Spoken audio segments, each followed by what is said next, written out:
పుష్ప 2 సినిమాపై సంచలన నిర్ణయం తీసుకున్నారట డైరెక్టర్ సుకుమార్. ఇప్పుడు విషయం కాస్త సోషల్ మీడియాలో వైరల్ అవుతుంది. పుష్ప 2 డైరెక్టర్ సుకుమార్ డైరెక్షన్లో వస్తున్న పుష్ప 2 సినిమా కొరకు ప్రేక్షకులైతే ఎంతగానో ఎదురు చూస్తున్నారు. అందులో క్యారెక్టర్స్ శ్రీవల్లి క్యారెక్టర్ కోసం 1000 కళ్ళతో ఎదురు చూస్తారు కావచ్చు కోట్ల జనాభా. ఎందుకంటే పుష్ప 2ని అనేక భాషలలో రిలీజ్ చేస్తారు. అందులో చూసేకి అగ్గి రఘు మాదిరి ఉన్నాడనే సాంగ్ కోసం అయితే ఎంతోమంది పడికాపులు కాస్తూ ఉన్నారు.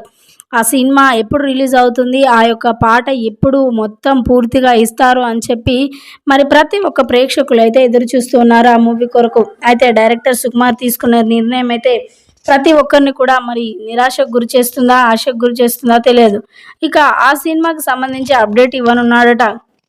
ఇప్పుడు వచ్చే దసరా కానుకగా అప్డేట్ ఇచ్చి మరి సంక్రాంతి వరకు ఆ సినిమాను రిలీజ్ చేయనున్నట్లుగా వార్తలు అయితే వినిపిస్తూ ఉన్నాయి. ఈ వార్తలలో ఎంత నిజం ఉందో తెలియదు కానీ వీటికి సంబంధించిన విషయాలు అయితే ప్రస్తుతానికి సోషల్ మీడియాలో వైరల్ అవుతున్నాయి. అయితే షూటింగ్ విషయంలో అల్లు అర్జునే సరిగా సహకరించట్లేడని, తన యొక్క మానసిక అంటే తన యొక్క ఆలోచనలో పడి మరి ఏం చేస్తున్నాడో తెలియదు కానీ షూటింగ్ విషయంలో స్పీడ్గా ఉండలేకపోతున్నాడు. అందుకే షూటింగ్ ఆలస్యం అవుతుంది, దయచేసి మమ్మల్ని క్షమించాలి అభిమానులు అంటూ కూడా మరి డైరెక్టర్ సుకుమార్ చెప్పినట్లుగా వార్తలు అయితే వినిపిస్తూ ఉన్నాయి. సినిమా అయితే త్వరలోనే రిలీజ్ చేస్తాం, మీరందరూ ఆదరించాలంటూ కూడా మాట్లాడుకొస్తున్నారట డైరెక్టర్ సుకుమార్.